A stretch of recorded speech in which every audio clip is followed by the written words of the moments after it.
jabatan, kecerdasan, maupun potensi lainnya. Prestasi manusia diukur bukan dari situ, namun prestasi manusia diukur dari seberapa banyak dia bisa memberikan manfaat bagi umat. Sehingga ya, dari sekian banyak potensi yang dimiliki oleh manusia, misalnya sifat apa yang positif Pak? Kaya, pinter, pemberani, cakep, royal, baik hati. 6 ini ya. Dari 6 ini yang banyak memberi manfaat bagi yang lain yang mana? Baik hati. Baik hati. Royal. Terus apa lagi? Kalau cakep gimana Pak? Hah? Jabatan misalnya, jabatan. Ada orang yang ganteng, jenengan duduk di samping orang ganteng, ketularan apanya? Hah? Tambah ketok elek ya. Masya Allah. Tapi orang senang dengan itu. Sekarang kita lihat di sini. Ada sebuah hadis yang menyatakan ahabbun nasi ilallah anfa'uhum linnas. Manusia yang paling dicintai oleh Allah adalah yang paling banyak memberikan manfaat bagi yang lain. Karena itulah orang yang paling berprestasi. Sehingga yang lebih penting bukan punya prestasi, yang lebih penting bukan punya potensi yang banyak, tapi yang lebih penting adalah punya prestasi. Prestasi itu diukur dari kemanfaatan diri kita kepada orang lain. Demikianlah harapan orang tua yang sudah mereka sampaikan di saat mereka mengakikoi anaknya. Dulu waktu kita diakikoi, orang tua kita menuliskan harapan untuk anaknya di secari kertas. Semoga menjadi anak yang soleh atau soleha, berguna bagi orang tua, bangsa, nusa, masyarakat, agama, dan lingkungan. Iki nek bayinya iso protes tuh. Bapak aja nggak bisa kayak gini kok nyuruh anaknya gitu. Coba, semoga jadi anak yang soleh dan soleha, berbakti kepada kedua orang tua, berguna bagi nusa, bangsa, agama, dan masyarakat. Itu kan jadi orang yang serbaguna itu. Jadi, tapi seperti itu harapan orang tua. Siapapun yang mengakikoi anaknya, kemudian dia punya harapan, doa itu dituangkan ketika akikah, anaknya ingin dijadikan sebagai orang yang sangat berguna, terutama bagi masyarakatnya. Karena mereka tahu bahwasanya anak yang berguna inilah anak yang berprestasi sejatinya. Namun idealisme itu berubah. Di saat anak itu sudah besar, di saat anak itu sudah bisa beraktivitas, maka orientasi berubah. Ada yang lebih berpikir keluarga, ada yang lebih berpikir orang tua, ada yang lebih berpikir pribadinya. Tergantung bagaimana cara pandang dia dalam memandang kehidupan.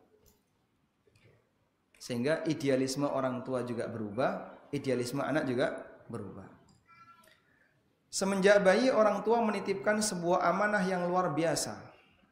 Orang tua kita berharap kita menjadi manusia yang serbaguna. Bahkan terkadang ditambahi berguna bagi nusa dan bangsa. Jika kita simak, rasanya mustahil untuk bisa terwujud pada setiap anak muslim yang terlahir di muka bumi ini. Namun apapun itu, itulah harapan orang tua. Dan orang boleh berharap dengan harapan yang tinggi, walaupun nanti pencapaiannya bisa jadi di bawah itu. Yang jelas, orang tua kita menghendaki agar kita menjadi pribadi yang bermanfaat. Sekarang pertanyaannya, yang sudah berusia 60 ke atas, saya tanya dulu. Usia berapa Bapak? 68. Apakah sudah mewujudkan harapan orang tua itu Pak? Sebagian, walhamdulillah. Berapa persen kira-kira? 60-an persen. Alhamdulillah. Baik, yang usia 50 ke atas sudah mewujudkan harapan orang tua Pak? Insya Allah. Manfaat Bapak bagi nusa dan bangsa itu apa Pak? Hah? berguna bagi nusa dan masyarakat. RT RW lingkungan sampai ke kabupaten, bayar pajak ya, alhamdulillah. Termasuk nggak itu Pak? Termasuk, masya Allah. Baik.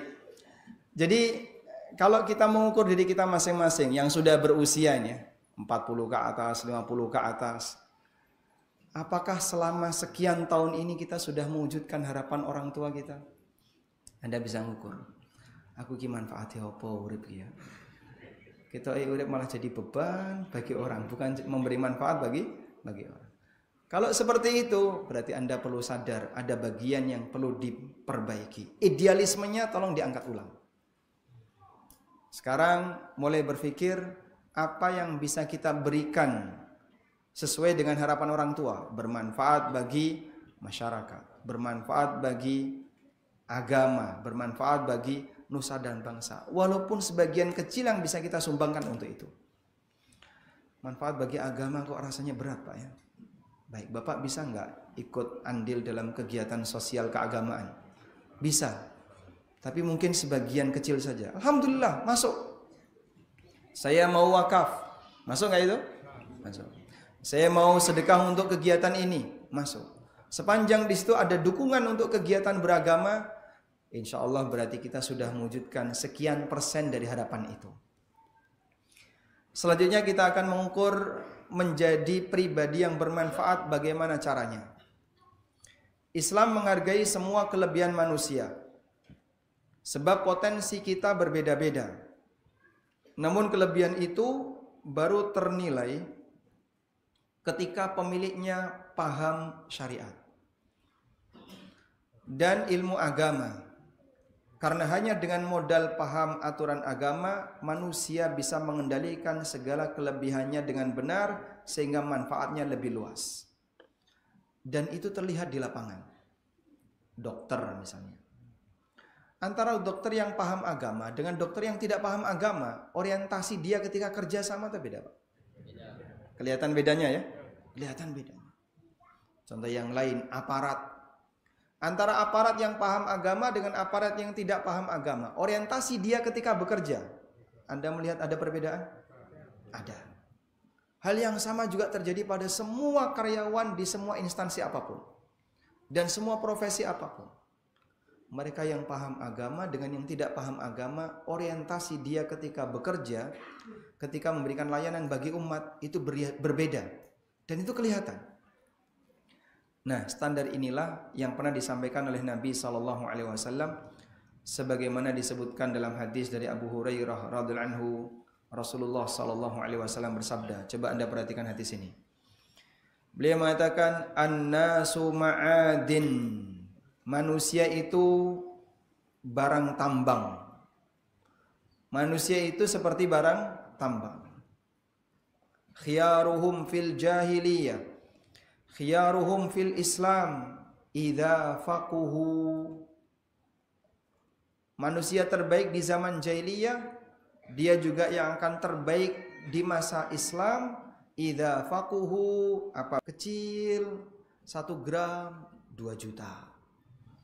Ada barang tambang yang murah sampai enggak laku, sehingga menawarkan siapa yang mau menerima tanah uruk. Tanah uruk masuk barang tambang enggak? Masuk ya? Ya. Ada barang tambang yang lebih murah, bebatuan, kerikil dan seterusnya. Dia ada harganya tapi murah. Segunung cuma 1 juta. Segunung 2 juta. Ini kecil 2 juta. Dan beragam barang tambang, golongan A, golongan B, golongan C seperti yang kita kenal. Manusia juga seperti itu, Pak. Ada manusia yang dia mahal. Posisinya diharapkan oleh banyak orang. Dimanapun dia berada, orang membutuhkannya. Ini orang mahal. Ada orang yang mungkin derajatnya di bawahnya. Ada yang di bawahnya lagi, dan seterusnya. Setidaknya jangan sampai kita jadi sampah. Karena kalau sudah keluar sebagai status barang tambang, berarti status kita adalah sampah. Kalau sudah sampai jadi sampah, Anda itu disingkirkan, bukan dibutuhkan. Barang tambang masih dibutuhkan, walaupun bisa jadi nilainya beragam. Namun meskipun demikian, ketika seorang hamba itu membangun sebuah bangunan, membangun rumah, dia tidak mungkin hanya ngoleksi satu jenis barang tambang. Yang akan dia lakukan apa? Dia akan susun rumah itu dengan beragam barang tambang. Bapak bisa lihat di sini, Pak. Di satu bangunan masjid yang Anda tempati ini, kira-kira emas ada nggak, Pak? Nah? Nggak ada ya? Tembaga ada tembaga? Ada, kabel itu ada tembaganya. Mungkin ada tembaga atau ada logam yang kita nggak kenal ya, di beberapa titik-titik alat yang ada di sekitar kita. Tapi kecil.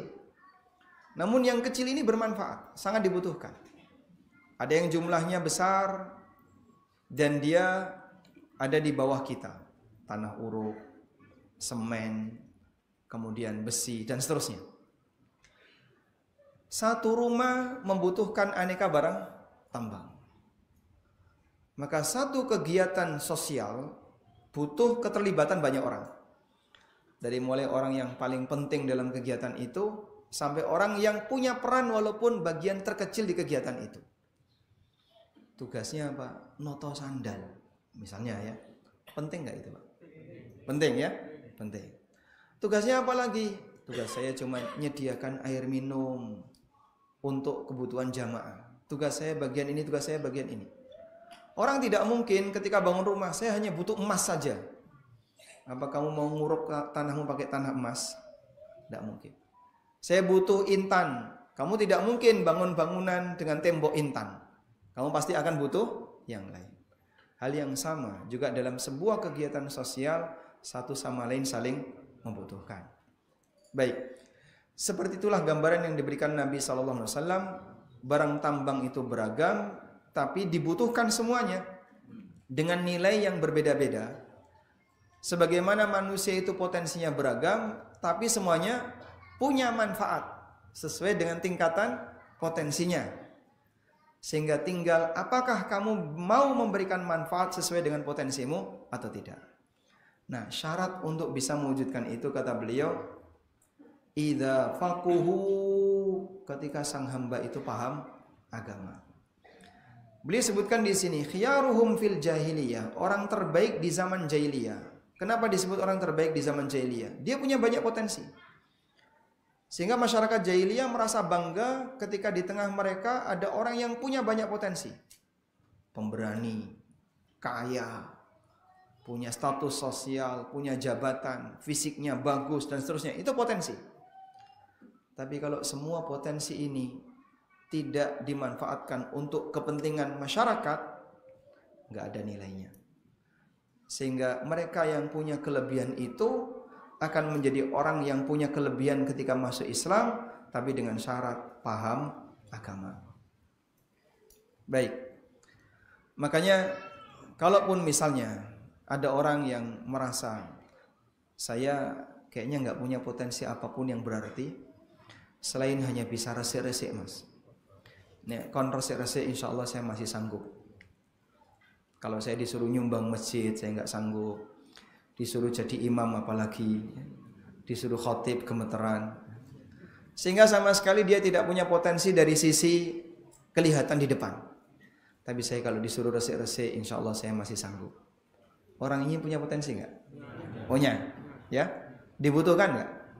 Dibutuhkan sesuai potensinya. Nah, Rasulullah SAW memberikan gambaran manusia semuanya dibutuhkan, namun sesuai dengan potensinya. Rasulullah SAW memisalkan manusia sebagaimana layaknya barang tambang, karena masing-masing punya nilai yang berbeda sesuai dengan tingkat kelebihannya dan beragam potensinya. Lalu beliau menegaskan manusia terbaik di zaman jahiliyah itu juga yang terbaik ketika masuk Islam apabila mereka paham agama. Artinya manusia terbaik adalah mereka yang memiliki banyak potensi yang dibutuhkan oleh masyarakat. Hanya saja semua itu baru memiliki arti ketika diiringi dengan semangat agama. Misalnya yang ada dalam satu ruangan ini. Ada yang pinter urusan otomotif, ada yang pinter urusan administratif, ada yang pinter dalam urusan A, pinter ya? Baik. Kalau itu cuma dimiliki pribadi, hanya untuk kepentingan pribadi, orang lain dapat manfaat nggak? Dia punya potensi, tapi tidak memberikan manfaat dengan potensinya. Nah, maka inti dari hadis ini mengajarkan kepada kita untuk bisa menjadi orang yang bermanfaat bagi umat, bukan syarat harus jadi ustadz, gitu ya. Sehingga bisa nggak Pak kita memberi manfaat bagi masyarakat sementara kita bukan ustadz? Bukan syarat untuk memberi manfaat bagi umat dan masyarakat harus jadi ustadz. Bapak bisanya apa? Saya bisa programmer Pak. Oh, alhamdulillah. Bisa nggak Anda membantu membuatkan web untuk kegiatan dakwah? Saya bisa bantu. Saya bisa bantu bagian apa? Saya bisa bantu bagian apa? Sekarang diukur potensi Bapak ada di mana dan sudah berapa persen yang Anda sumbangkan untuk agama. Masing-masing bisa mengenali dirinya. Nah, di saat itulah seorang hamba bisa mengukur kullu nafsin bima kasabat rahina. Setiap orang akan tergadaikan dengan perbuatannya. Dia paling tahu tentang kondisi dirinya. Anda coba ukur seberapa potensi yang sudah Bapak berikan untuk kegiatan sosial keagamaan. Karena kita dituntut untuk jadi orang yang bermanfaat bagi orang lain. Saya masih ingat ada salah satu kawan kuliah ya, yang beliau pintar dalam bidang pemrograman. Kemudian waktu itu sedang rajin-rajinnya belajar agama. Pengen sekali bisa kuliah ke Madinah, pengen sekali bisa berdakwah sebagaimana para asatidzah. Lalu beliau dapat nasihat dari Al-Ustadz Dr. Arifin Badri. Kamu nggak harus geser dan pindah haluan. Kau bisa tetap bertahan di sini dan kau bisa mengembangkan potensimu untuk kegiatan dakwah. Bisa jadi kamu lebih dibutuhkan daripada ketika kamu pindah ke sisi sebelah. Akhirnya karena pesan itu, dia pun berusaha untuk mendukung dakwah dengan potensinya. Walhamdulillah, yang bersangkutan punya banyak karya di dunia online. Yang andaikan saya sebutkan, pasti Bapak Ibu sudah kenal semuanya. Dan itu pengaruh dari nasihat dari Dr. Arifin Badri, sehingga beliau membuat sebuah mesin online yang dimanfaatkan untuk masyarakat dalam kegiatan belajar. Baik. Selanjutnya jamaah dimulakan Allah. Kita untuk bisa memberi manfaat bagi orang lain mulai dari yang sederhana. Coba kita lihat di sini. Memberi manfaat kepada orang lain tidak harus dengan skala besar. Bisa juga dilakukan dari hal yang paling sederhana. Karena kita tidak tahu seberapa barokah kegiatan yang kita lakukan. Hal kecil bisa jadi menimbulkan pengaruh yang besar. Coba ya. Misalnya Ibrahim diperintahkan oleh Allah, wa'adzin fin nasi bil haji. Umumkan kepada umat manusia untuk berhaji. Saat Ibrahim mendapatkan perintah itu, beliau mengatakan kepada Allah, ya Rabbi, bagaimana mungkin aku mengumumkan kepada umat manusia sementara suaraku tidak bisa menjangkau mereka? Lalu Allah Subhanahu wa taala perintahkan, sampaikan pengumuman itu dan aku yang akan mengantarkan kepada mereka. Akhirnya Ibrahim naik ke sebuah bukit. Sebagian ahli tafsir menyebutkan beliau naik ke bukit Jabal Abi Qubais. Jabal Abi Qubais itu yang sekarang jadi istana di sebelah timur Masjidil Haram. Ada bukit namanya Jabal Abi Qubais. Beliau berdiri di situ, kemudian beliau meneriakkan panggilan kepada seluruh umat manusia untuk berhaji ke Baitullah. Nah, di Mekah nggak ada penduduk. Tapi Allah antarkan panggilan Ibrahim itu kepada seluruh umat manusia. Sehingga kita punya keinginan untuk datang ke sana. Seluruh kaum muslimin punya keinginan untuk melakukan ibadah di sana. Meskipun Anda tidak mendengar panggilan Ibrahim. sebuah kegiatan yang tidak nampak oleh manusia, ketika Allah jadikan itu berkah, maka menyeluruh kepada seluruh manusia. Pada waktu Hajar radhiyallahu anha, beliau naik ke Bukit Safa untuk nyari kehidupan, tapi nggak nemu. Terus turun, lalu lari, kemudian naik ke Bukit Marwah, terus seperti itu berapa kali? 7 kali. Apakah beliau pernah berpikir, kalau ini nanti akan diabadikan oleh Allah jadi sa'i yang diikuti oleh jutaan manusia? Mungkin beliau tidak berpikir seperti itu. Karena ketika itu beliau hanya melakukan dalam rangka apa? Menyelamatkan anaknya yang kelaparan. Sebab asinya Hajar sudah nggak keluar. Sementara bekal makanan sudah habis, air nggak ada, Ismail hanya bisa menangis di hadapan ibunya, dan Hajar tidak tega lihat anaknya nangis sampai mati di hadapannya. Maka Hajar pergi. Dalam tafsir Ibnu Katsir rahimahullah disebutkan ketika beliau mengisahkan tentang kejadian Ibunda Hajar, kenapa beliau pergi? Karena beliau itu tidak tega anaknya mati di hadapannya. Kalaupun mati jangan di hadapan saya. Pergilah Hajar sambil mencari sumber kehidupan. Naik sofa, turun, naik marwah, bolak-balik sebanyak 7 kali. Dalam pikiran beliau adalah untuk mencari sumber kehidupan. Namun Allah Subhanahu wa taala abadikan amal itu jadi ibadah yang diikuti oleh jutaan kaum muslimin dari zaman ke zaman. Berapa kira-kira pahalanya Hajar? Wallahu a'lam. Tidak ada yang tahu kecuali Allah. Sehingga semua orang yang sa'i, Hajar turut mendapatkan pahalanya. Baik. Demikian pula amal-amal yang lain yang dilakukan oleh para ulama, mereka mungkin memulainya dari sesuatu yang sederhana, tapi kemudian Allah berkahi sehingga tersebar kemana-mana. Sebuah hadis disampaikan oleh Nabi SAW pada satu orang. Tapi setelah itu hadis itu bisa dibaca oleh miliaran orang. Contohnya hadis apa yang disampaikan Nabi SAW pada satu orang? Hanya Aisyah yang tahu. Karena di mana? Di dalam rumah. Aisyah melihat bagaimana praktek Nabi SAW ketika di kamar mandi. Lalu beliau ceritakan kepada 1-2 orang. Ketok tular dari 1 orang jadi 2 orang, jadi sekian orang, sampai jadi miliaran orang tahu. Sehingga banyak orang yang tahu gimana cara mandi junub yang benar, gimana doa sebelum tidur. Miliaran orang tahu.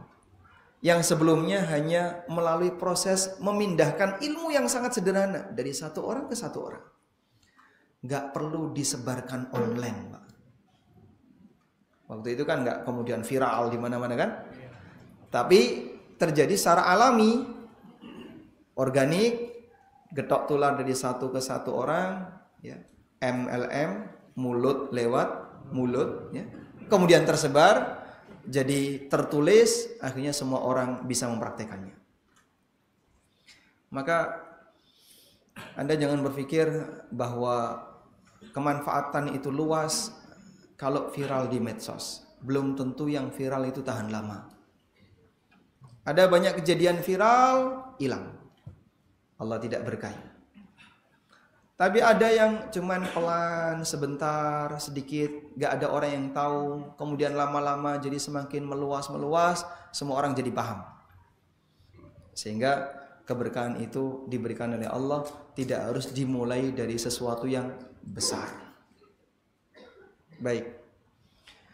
Ada peran seorang wanita, yang karena peran seorang wanita ini terbentuk sebuah negara. Siapa wanita itu? Ada seorang wanita yang punya peran sederhana, tapi karena perannya terbentuk sebuah negara. Baik, saya sebutkan ya. Istrinya Muhammad bin Su'ud. Waktu Syekh Muhammad bin Abdul Wahab diusir dari satu tempat ke tempat yang lain disebabkan karena beliau mendakwahkan tauhid. Lalu beliau datang ke sebuah daerah yang dipimpin oleh Muhammad bin Su'ud. Dan waktu itu kaum muslimin atau masyarakat di Jazirah Arab, mereka terpecah menjadi banyak kerajaan. Ya sama seperti tanah Jawa dulu ya. Ada kerajaan apa di tanah Jawa? Ada kerajaan Majapahit, ada kerajaan Singosari, ada kerajaan kecil-kecil Demak, ada banyak sekali kecil-kecil. Jadi dalam satu pulau ada banyak kerajaan. Dan kemudian awalnya sang raja ini Muhammad bin Saud merasa, wah nanti kalau dia datang ke kampung kita banyak masyarakat yang menolaknya, nanti malah bikin ribut di sini. Dan awalnya tidak ingin untuk diterima. Tapi istrinya seorang ahli ibadah dan senang dengan kegiatan agama. Maka istrinya namanya Ratu Mudi. Ratu Mudi rahimahullah inilah yang kemudian memotivasi suaminya. Tolong disambut beliau. Akhirnya disambut, kemudian setelah terjadi pertemuan, dialog sedikit tentang masalah agama, tertariklah Muhammad bin Saud untuk menerima beliau. Kemudian dari situ beliau tawarkan kepada daerah-daerah yang lain, akhirnya disatukan. Sehingga satu pulau itu jadi satu negara dengan satu pemimpin. Padahal sebelumnya apa? Pecah-pecah menjadi banyak pemimpin.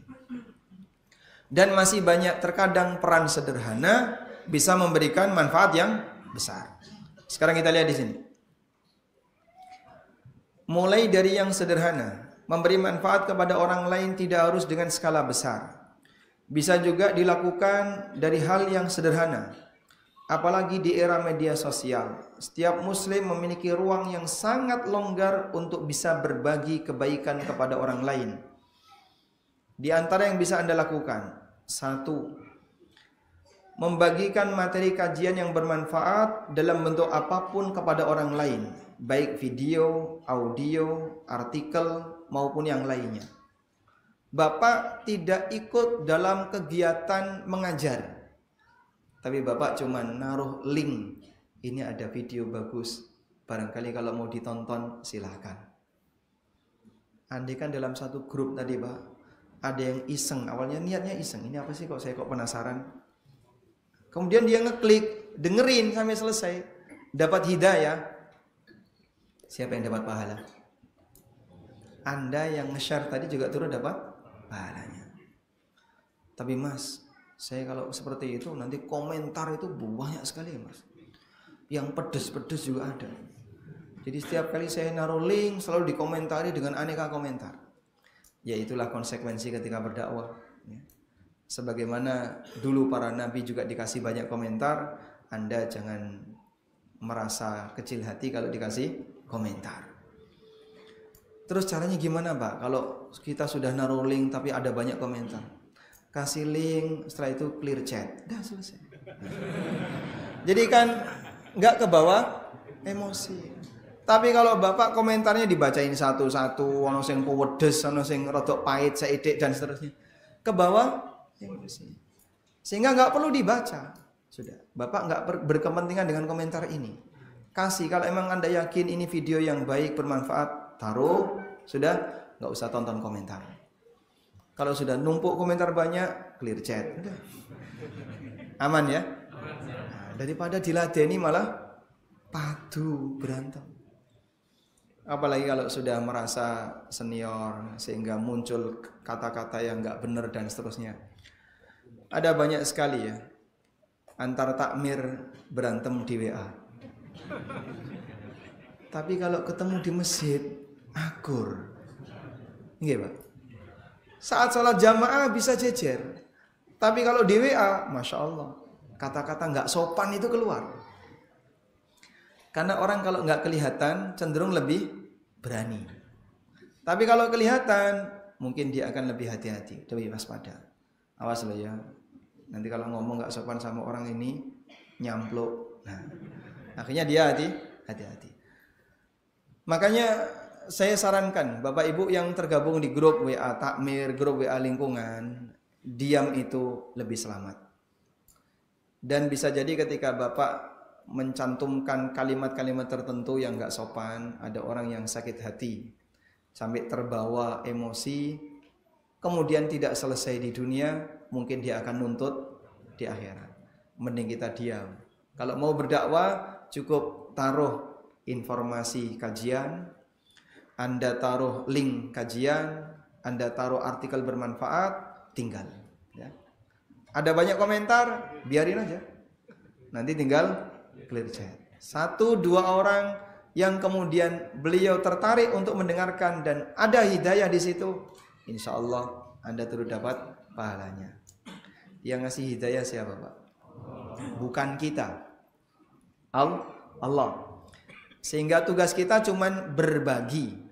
Masalah diterima dan tidak, itu di luar tanggung jawab manusia. Maka para nabi tidak disalahkan ketika mereka berdakwah sementara umatnya menolak. Para nabi tidak disalahkan ketika mereka berdakwah sementara umatnya tetap kafir. Sebab yang namanya hidayah itu Allah yang ngasih. Tapi nabi disalahkan ketika dia tidak menyampaikan. Karena itu ada seorang nabi yang belum waktunya diizinkan untuk keluar dari masyarakatnya, namun beliau sudah meninggalkan masyarakatnya. Ditegur oleh Allah. Siapa namanya? Yunus alaihissalam. Sampai Nabi Muhammad SAW dikasih peringatan. Wala takun kasahibil huti idh nada wa huwa makdhum. Jangan kamu seperti sahibul hut, orang yang ditelan ikan itu. Siapa orang yang ditelan ikan? Jangan kamu seperti Yunus yang ketika berdakwah sambil emosi. Idh nada wa huwa makdhum. Ketika dia berdakwah tapi sambil emosi. Belum waktunya diperintahkan meninggalkan kampung, sudah meninggalkan kampung karena emosi. Jengkel, didakwai nggak ada yang nurut, buat apa ditungguin, tinggal. Maka saat beliau meninggalkan kampung itu, Allah mengatakan Yunus minggat. Allah berfirman, wa inna Yunus salaminal mursalin id abaqa. Kata abaqa itu artinya minggat. Id abaqa ilal fulkil mashhun. Fasahama fakana minal mudhadin. Sesungguhnya Yunus termasuk rasul. Ingatlah ketika abaqa, dia minggat meninggalkan kampung halamannya. Yang seharusnya belum waktunya untuk meninggalkan, dia tinggalkan. Baik. Dan kemudian Allah Subhanahu wa taala menerima taubat beliau, kemudian beliau balik lagi ke kampungnya untuk menjalankan tugas dan masyarakatnya dapat hidayah, mereka berubah jadi mukmin. Baik, maka ketika Bapak punya sebuah kebenaran, sampaikan. Itulah tanggung jawab kita. Masalah mau diterima atau tidak bukan tanggung jawab kita. Anda tidak disalahkan ketika Anda sudah menyampaikan tapi tidak diterima. Tapi Anda disalahkan ketika Anda tahu namun tidak menyampaikan. Sebab kita tidak boleh menyembunyikan kebenaran. Kita lanjutkan. Bayangkan bisa jadi dari video yang Anda share ada 1 atau sekian orang yang dapat hidayah dari Allah. Tentu keuntungan yang sangat besar harganya. Ingat hidayah dari Allah, kita hanya sebab yang hanya bisa membagikan, bukan kita yang ngasih hidayah. Jadi sebenarnya berdakwah itu nyaman gak Pak? Nyaman ya? Kegiatan yang enak, kenapa? Cuman menyampaikan. Yang tahu sampaikan, yang Bapak ngerti itu benar sampaikan, sudah. Kita tidak punya tanggung jawab untuk memberi hidayah kepada yang bersangkutan. Karena ini di luar kemampuan manusia. Pahalanya Pak, semua amal yang dilakukan oleh orang ini setelah dia dapat hidayah, maka orang yang pertama kali ngasih tahu dapat pahalanya. Makanya misalnya dalam satu keluarga ya, berlombalah untuk menjadi pioner kebaikan.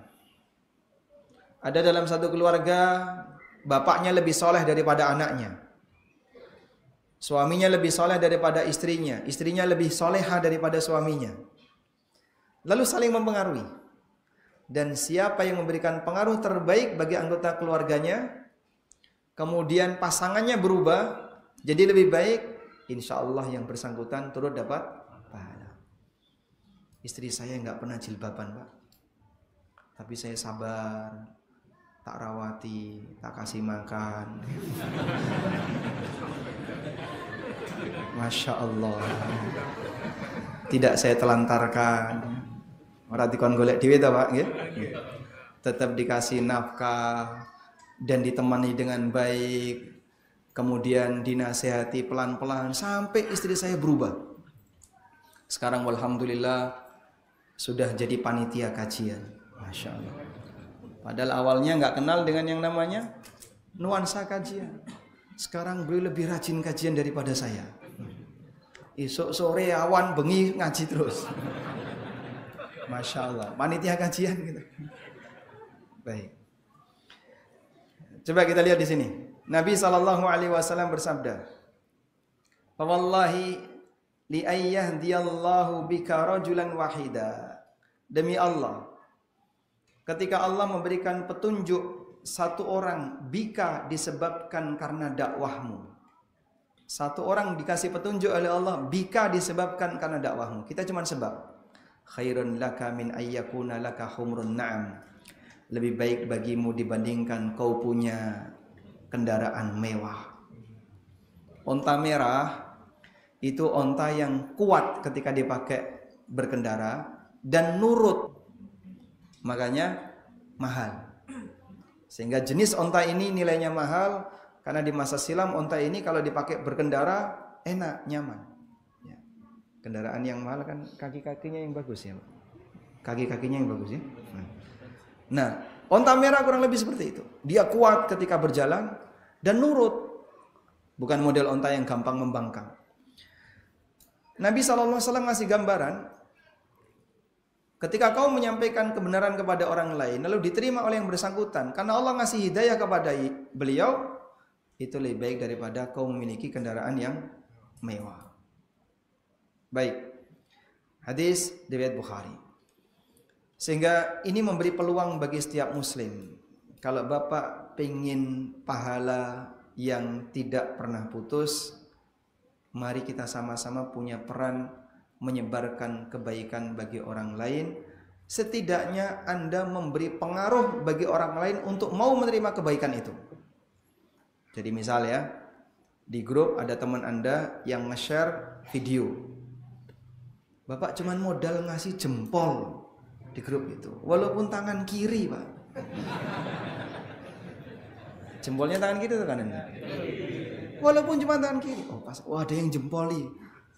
Ada banyak yang jempoli. Ketika ada banyak yang ngasih jempol, orang awam misalnya yang dia sama sekali nggak pernah tersentuh dengan itu, penasaran. Ini apa tuh kok banyak yang ngasih like, bahkan ngasih tanda love misalnya.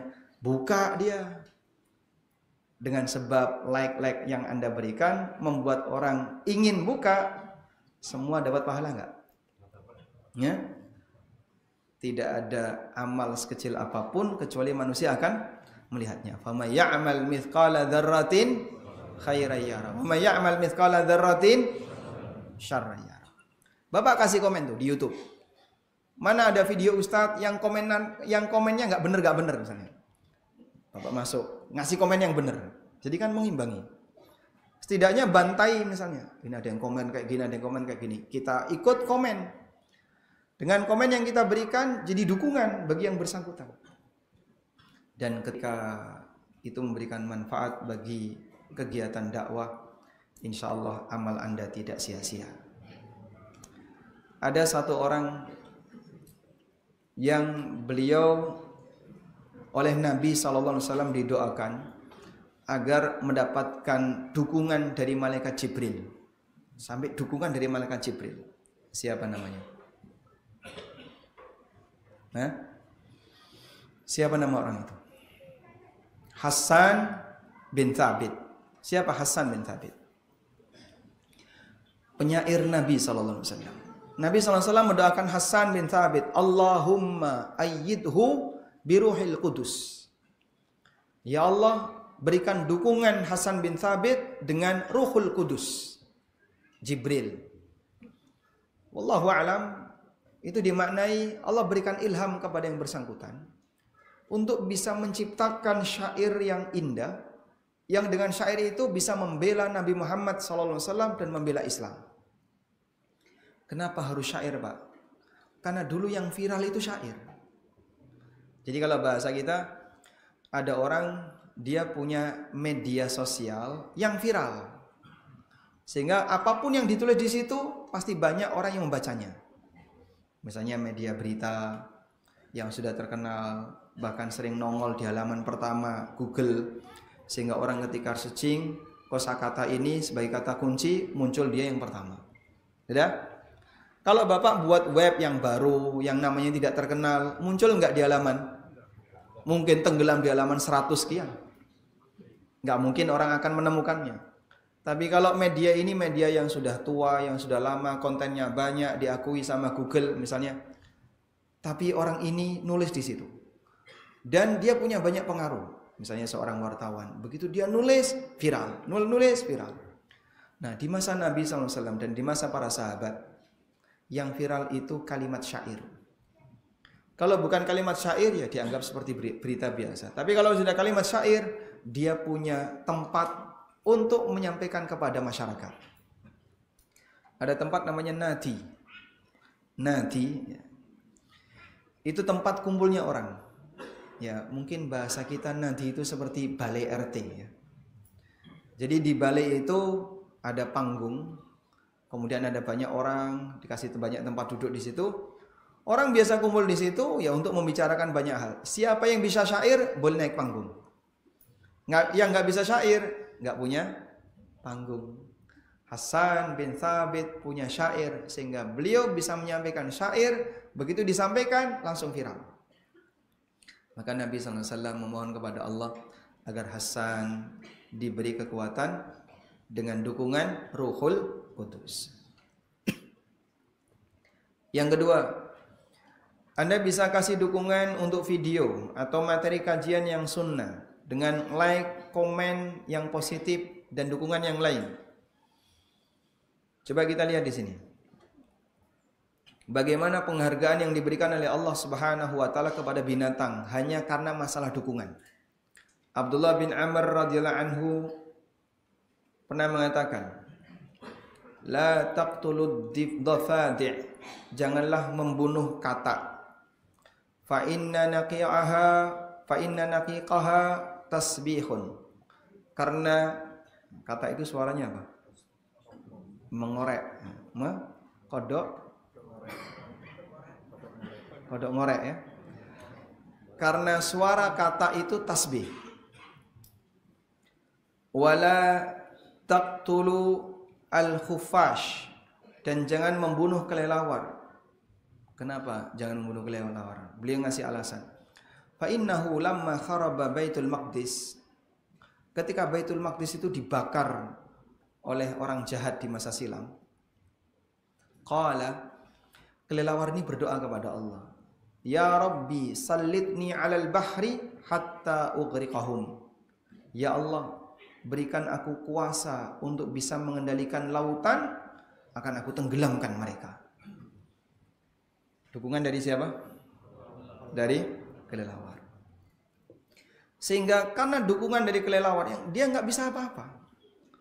Kelelawar melihat Baitul Maqdis dibakar oleh orang kafir, kelelawar nggak bisa apa-apa. Tapi dia punya semangat ngasih dukungan sampai berdoa kepada Allah Ta'ala. Ya Allah, berikan aku kekuatan untuk mengendalikan lautan, akan aku tenggelamkan mereka. Cuman kan kelelawar tidak bisa mengendalikan lautan. Namun karena pengaruh dukungan itu, Allah Subhanahu wa taala memberikan penghargaan. Hewan ini enggak boleh dibunuh. Baik. Subhanallah. Jika binatang yang memiliki semangat yang baik dihargai oleh Allah, apalagi perbuatan manusia, maka jangan remehkan hanya memberikan dukungan. Bisa jadi dengan satu dukungan yang Anda berikan mempengaruhi yang lain, membuat orang tertarik untuk mau menerima, insya Allah dukungan Bapak turut dapat pahalanya. Sehingga kalau kita nggak bisa yang menyampaikan, aku kalau disuruh yang menyampaikan saya nggak bisa. Kalau kita tidak bisa menjadi tim media yang menyebarkan, kalau bukan kita yang nge-share pertama kali, minimal jangan sampai kita nggak punya peran sama sekali. Nggak punya peran sama sekali gimana? Ini loh Pak, ada video yang diserang berkali-kali kok Bapak diam saja. Coba Bapak kasih like, dah. Kasih komen yang bagus. Baik. Terus mengimbangi. Nah, di saat ada orang yang menyerang, ada orang yang membela. Ketika membela ini, Allah Subhanahu wa taala abadikan sebagai amalnya. Baik. Kemudian mendoakan kebaikan dan ampunan bagi muslim. Mendoakan kebaikan dan ampunan bagi muslim. Atau sebelum ini ya, berkaitan dengan masalah dukungan. Saya ajak Anda untuk menuju surat Yasin. Di surat Yasin, Allah Subhanahu wa taala bercerita tentang keberadaan orang yang mendukung nabi dan kemudian kisahnya itu diabadikan oleh Allah.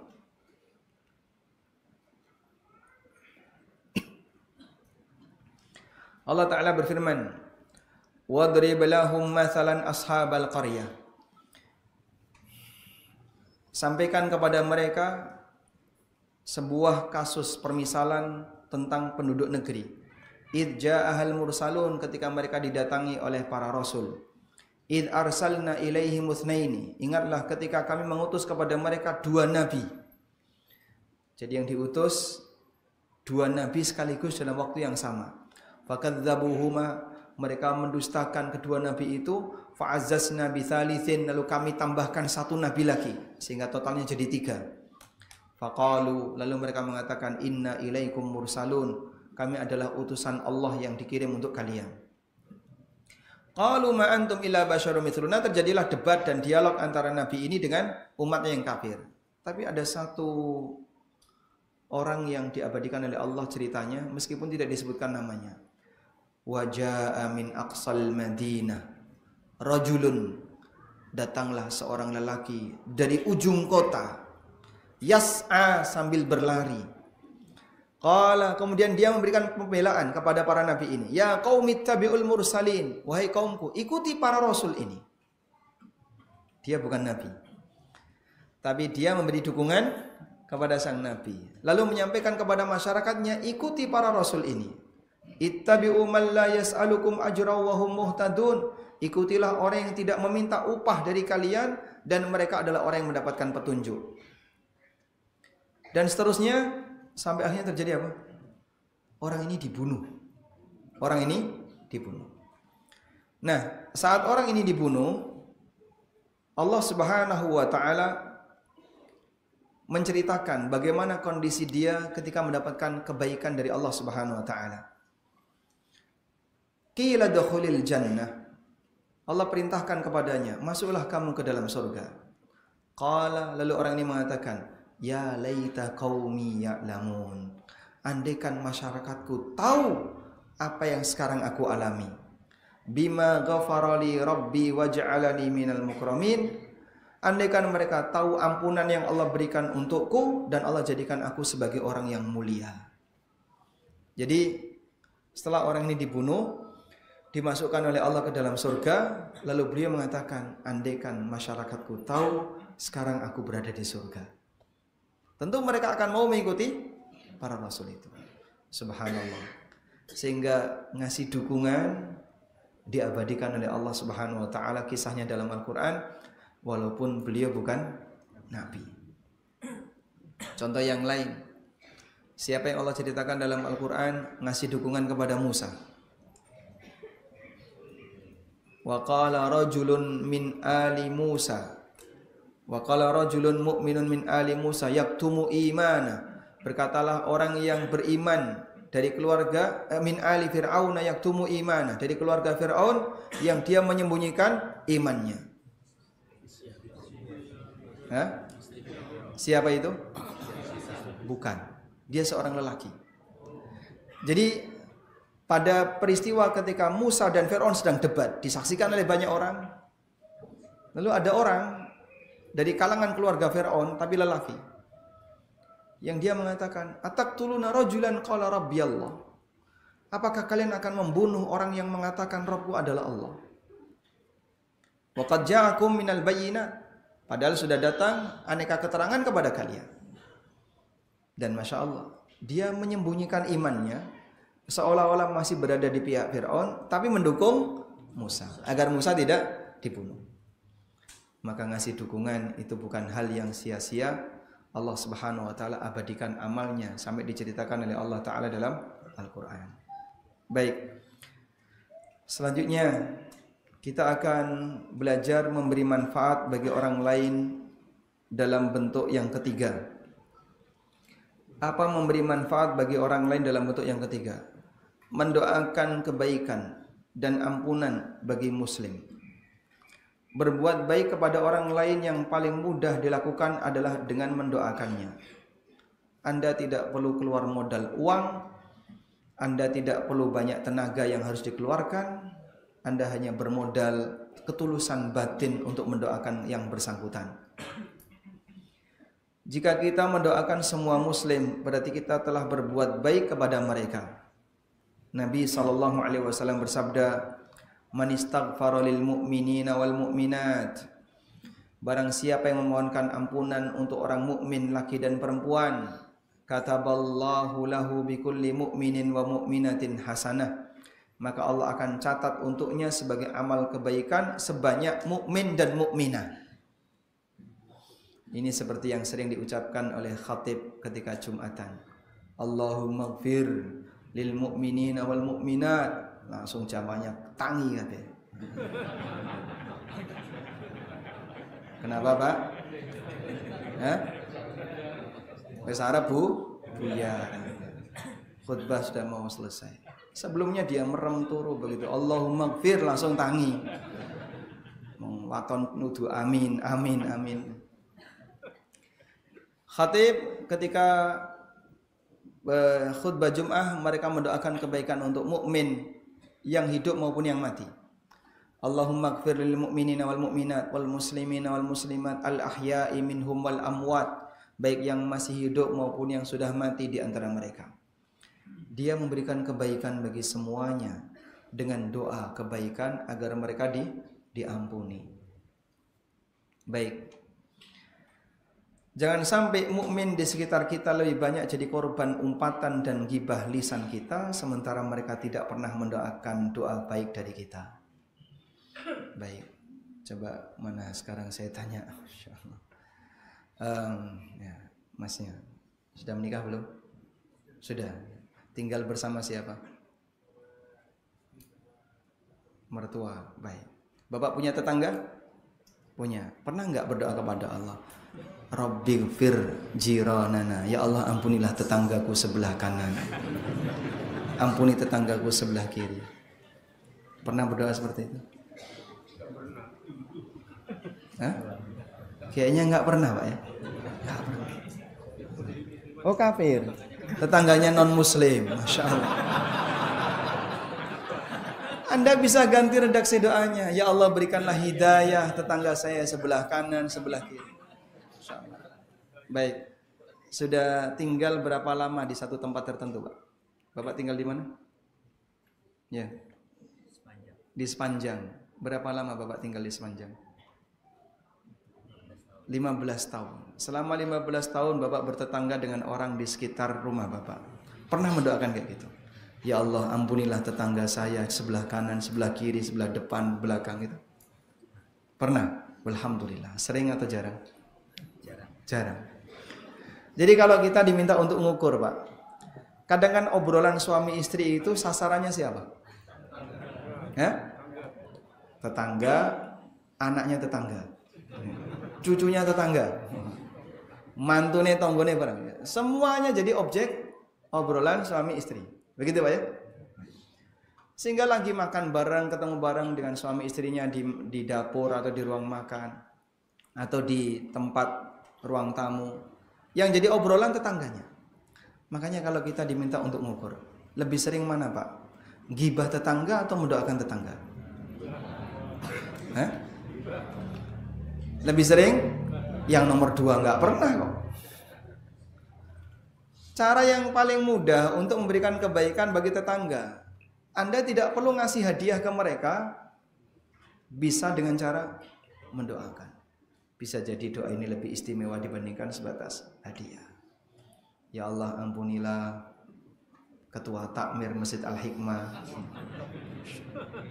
Kok nggak diaminkan? Kok cuma 1 orang ya Pak Ustaz? Dan semua jamaah yang hadir di pagi ini. Sehingga kita memberikan kebaikan kepada orang lain dengan doa yang kita ucapkan. Sebagaimana kita sering menggunjing mereka, gerenengi tetangga, teman dan seterusnya Jangan sampai ya madorot yang kita berikan kepada mereka lebih banyak daripada manfaat yang kita berikan kepada mereka. Susah nggak Pak mendoakan Pak? Susah? Tidak ya? Baik, tugas ya ini ya. Setelah ini boleh Bapak berdoa di masjid atau di rumah. Tolong doakan 100 tetangganya. Boleh sebut nama, boleh pakai nomor rumah.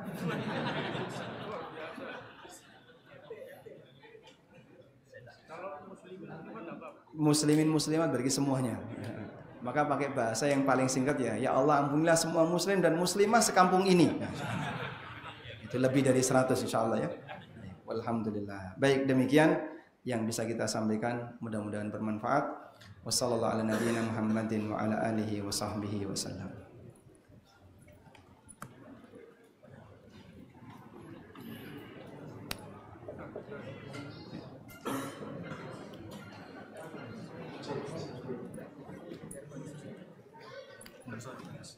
Oh, kita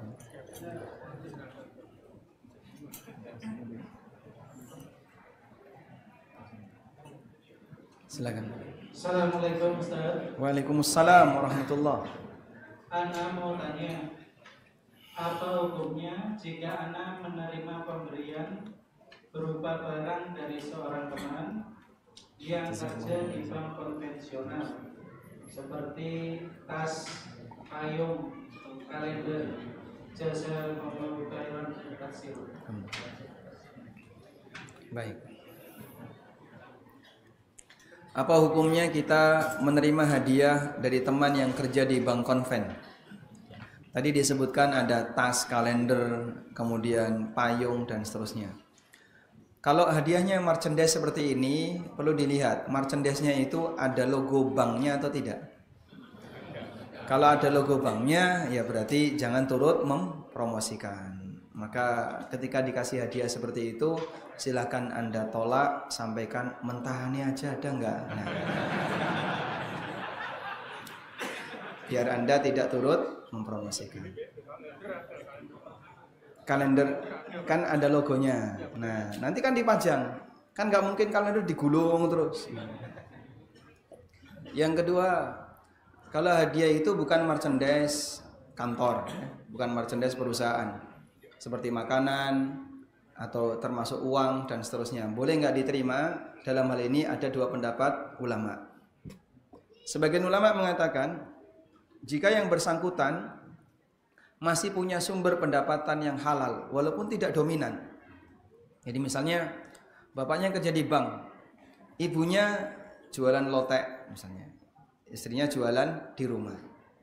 Berarti kan punya dua sumber pendapatan, pendapatan suami dan istri. Walaupun pendapatan suaminya mungkin tidak seberapa, tapi masih punya pendapatan yang halal. Insya Allah kita masih diizinkan untuk menerimanya. Yang kedua, jika tidak ada sumber pendapatan yang lain, istrinya tidak kerja, suaminya hanya kerja di satu tempat dan dia tidak punya sumber pendapatan yang lain, nggak punya toko, nggak punya unit usaha, bolehkah diterima? Jumhur mengatakan makruh, bahkan Malikiyah melarang. Yang paling keras dalam hal ini Malikiyah. Namun ada sebagian ulama yang bolehkan, dan ini pendapat yang diriwayatkan dari Ibnu Mas'ud.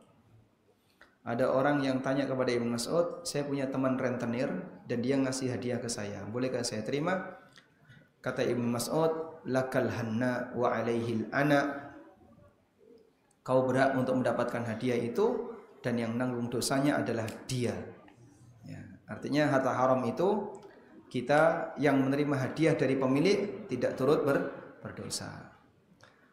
Namun ada satu harta haram pindah kemanapun tetap haram, yaitu harta haram yang didapatkan dengan cara dolim, hasil korupsi, hasil mencuri, hasil menipu. Kalau bapak tahu sumbernya itu, siapapun yang ngasih tidak boleh diterima, walaupun dari keluarga sendiri.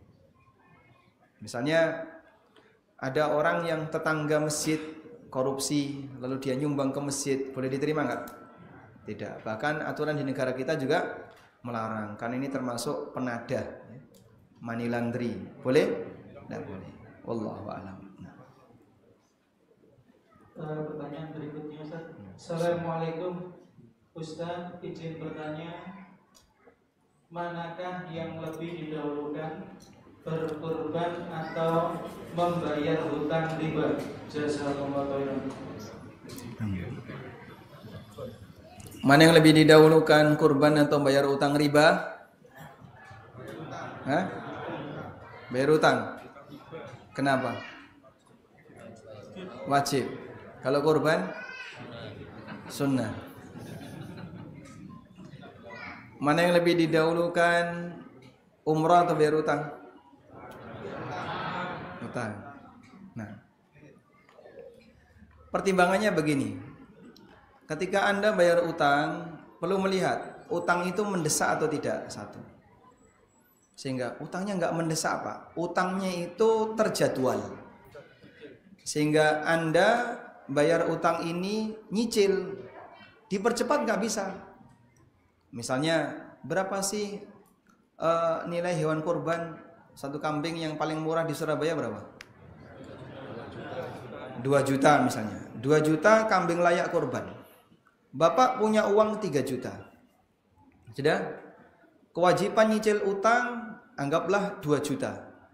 Kewajiban nyicil utang 2 juta. Cuman 2 juta itu cicilan bulanan. Bulan ini 2 juta, bulan depan 2 juta. Kalaupun Bapak punya uang 3 juta, dipakai nyicil semuanya, langsung bleng 3 juta. Kan bank tidak menerima ya. Karena terjadwal berapa? 2 juta. Sehingga dalam hal ini keberadaan nyicil utang sebenarnya tidak menghilangkan utang itu sendiri. Mau kamu cicil, enggak kamu cicil, utangmu tetap akan ada pada diri kamu. Kecuali kalau Bapak siapkan nilai yang besar. Total nilai utangnya berapa, Pak? 100 juta.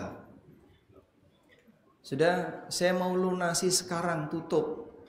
Nah, kalau Bapak bayar 100 juta sampai menyebabkan tidak bisa kurban, barulah kita bisa katakan tutupi utang. Tapi kalau Bapak nutupi utang dan berkorban itu tidak saling bertentangan, ya tidak perlu dipertentangkan. Intinya di sini, jika cicilan utang Anda tidak memberikan pengaruh kepada status keberadaan utang, berarti kurban lakukan. Karena Anda nyicil dan tidak nyicil kan tetap utang ada. Sehingga silakan Anda berkorban, kemudian nanti cicilannya tetap dibayar sesuai dengan kemampuan. Itu jika kita bicara untuk sesi yang mendekati kurban. Lain halnya kalau pembahasannya masih jauh dari waktu kurban. Misalnya Bapak tanya di bulan Muharram, atau Bapak tanya di bulan Rabiul Awal, masih jauh dari Dzulhijjah, maka Anda tentu saja dalam hal ini mendahulukan yang utang. Wallahu a'lam. Assalamualaikum Ustaz. Waalaikumsalam. Izin bertanya, jika si A, seorang produsen pupuk, memiliki order dari si B sejumlah 500 ton, setelah barang sudah jadi 500 ton tersebut, si A mengajak si C untuk kerjasama atau investasi dengan memberikan sejumlah uang atau nilai investasi sebesar nilai harga pokok produksi. Skema kerjasama sirka mudharabah, di mana bagi hasil dari harga jual dikurangi harga pokok produksi sama dengan laba bersih. Persentase bagi hasil produsen atau si A 60% dan investor si C 40%. Pertanyaannya, bagaimana dengan akad tersebut, Ustaz? Mohon saran, masukan, nasihat atau hal lain untuk akad transaksi tersebut. Syukran, Ustaz. Nah, baik, coba kita lihat ini ya. Jadi kalau kita lihat dari apa yang beliau sampaikan dalam pertanyaan, unit usaha itu sudah jadi ya. Karena tadi kan investor diundang setelah pupuk jadi. Iya. Sehingga di sini ada produsen yang dia mengelola pupuk tadi, kemudian nanti akan ada customer yang akan membeli pupuk, dan ini sudah ngikat akad dengan produsen melalui akad istisna. Begini Pak? Baik. Kemudian pupuknya sudah jadi. Di sini ada pupuk sebanyak tadi ya, 500 ton pupuk. Pertanyaannya adalah sebenarnya dia tidak atau sebelumnya sebenarnya dia nggak butuh investor karena kan dia sudah punya pembeli, sudah punya buyer. Tinggal ini saja disuruh bayar, selesai nggak? Mungkin pembayarannya, tapi saya butuh uang cash lebih cepat. Ya minta aja customer bayar 60% dari nilai ini. Biaya produksinya berapa? Dari total nilai 500 ton itu. Anggaplah 50% dari harga atau 70% dari harga. Minta dia bayar sekian persen. Nah, N persen itu sudah senilai dengan HPP. Harga pokok produksi. Sudah? Anda tidak perlu ngundang investor. Sisanya tinggal dibayarkan customer untuk keuntungan yang Anda dapatkan. Dengan demikian Anda sebenarnya memangkas ya adanya keterlibatan orang lain, cukup 2 orang produsen dengan customer. Baik. Bayar DP kan tidak, dia bayarnya kan nyicil ya, sudah diminta DP senilai harga pokok produksi. Ya, nanti untungnya kan berarti semua dimiliki produsen. Berikutnya, kalau misalnya saya butuh uang lebih cepat, sementara customer saya nyicil, boleh nggak kita ngundang investor? Nah, di sini investor kita undang. Wallahu alam, andaikan Anda belum akad dengan customer, hukumnya boleh. Kalau belum akad dengan customer. Ini masalahnya, Anda sudah akad dengan customer. Ketika Anda sudah akad, barang ini, pupuk 500 ton ini, sudah jadi milik customer. Atau pilihan yang kedua, Anda belum produksi. Nah, kalau Anda belum produksi, tidak masalah. Nanti investor dia memberikan dana untuk proses produksi. Nah ini pupuk sudah berhasil diproduksi, sudah selesai. Kemudian ngundang orang. Wallahu alam, yang saya pahami ini jadinya dia harus beli dulu pupuk 500 ton, padahal sudah dibeli ya customer. Mungkin skemanya yang bisa diubah ya. Jadinya untuk sementara investor kalau mau dilibatkan seharusnya dalam posisi pupuk belum diproduksi. Karena kaidahnya begini, dana investasi berhak untuk mendapatkan bagi hasil jika dilibatkan dalam kegiatan usaha. Nah pertanyaannya, dana investor ini terlibat nggak? Hah? Kan sudah jadi pupuknya. Berarti kan sudah tidak ada kegiatan usaha. Cuman masalahnya seperti nalangi utang. Customer punya utang sekian, ditalangi dulu oleh investor. Lebih dekat kepada transaksi utang. Nah, besok lagi kalau mau seperti itu, investor diundang sebelum Anda memproduksi. Wallahu a'lam. Ya, dalam rangka untuk menghindari syubhat utang. Assalamualaikum Ustaz. Waalaikumsalam warahmatullahi wabarakatuh. Saya mau bertanya, bagaimana hukumnya? Sekarang ini sedang marak pekerjaan hanya menonton video iklan durasi 1-2 menit, memperoleh penghasilan harian bulanan dengan sistem deposit uang terlebih dahulu. Lalu bekerja sehari menonton iklan 6 video, dapat uang per video misal 1.800. Uang penghasilan bisa diambil di ATM dengan admin 10%. Kontraknya 1 tahun, deposit bisa diambil setelah 1 tahun. Masya Allah. Ini aneh-aneh ya. Jadi sekarang orang nyari duit itu beragam ya. Sebenarnya ceritanya kayak gini Pak. Ini ada sebuah platform ya. Platform yang dia menyediakan layanan iklan. Nah, ada konsumen A, konsumen B yang mau beriklan. Cuman iklan ini akan dibayar oleh pemilik medsos, misalnya YouTube atau Facebook atau yang lainnya. kami mau bayar apabila iklanmu tertonton dengan durasi minimal iklan. Karena kalau cuman klik kemudian pindah sehingga bounce rate-nya tinggi, ya, rasio pentalanya tinggi, klik pindah klik lagi, ngitungnya itu lebih kecil. Nah, cuman dapat 1 klik saja. Tapi kalau ditonton lebih lama, nanti ini akan memberikan reward yang lebih besar. Sudah? Nah, kemudian platform ikan ini dia nyari masa, gimana caranya biar iklannya ini tertonton. Nah, maka dia meminta kepada remaja, ya, mulai dari gen milenial sampai gen Z sampai gen X, Y, gen, diundangi semua.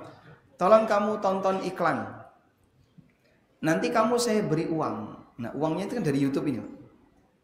Dari YouTube kemudian bagi hasil. Sehingga misalnya dari YouTube dia dikasih uang nilai tertentu. Nanti yang 50% dikasihkan ke sini. Gitu? Sekian persen dikasihkan ke sini. Dia tetap dapat nggak? Dapat. Jadi dia dapat dari YouTube karena ada yang nonton. Kamu berjasa nonton iklan yang lewat kami, sehingga kamu saya kasih sekian dari penghasilan kami. Kurang lebih ceritanya seperti itu. Baik, terlepas dari skema ini, sebenarnya ini kan ngakali si YouTube ini ya. Karena algoritma YouTube atau algoritma Facebook, kamu baru bisa dapat nilai sekian kalau ada orang nonton dengan durasi sekian. Kalau nggak itu, kamu nggak saya bayar atau bayarannya kecil. Maka diakali dengan cara ngundang orang untuk mau nonton.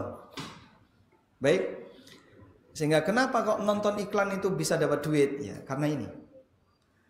Sebab ada syarat, jika iklannya tertonton dalam durasi sekian, baru dapat uang. Berikutnya, terlepas dari skema ini, sebenarnya pekerjaan remaja yang cuma nonton iklan ini boleh nggak? Per iklan dibayar 1.800. Itu mungkin dari YouTube per iklannya dikasih duit 3.000. Maka yang 1.200 milik dia, 1.800 milik yang nonton. Boleh atau tidak?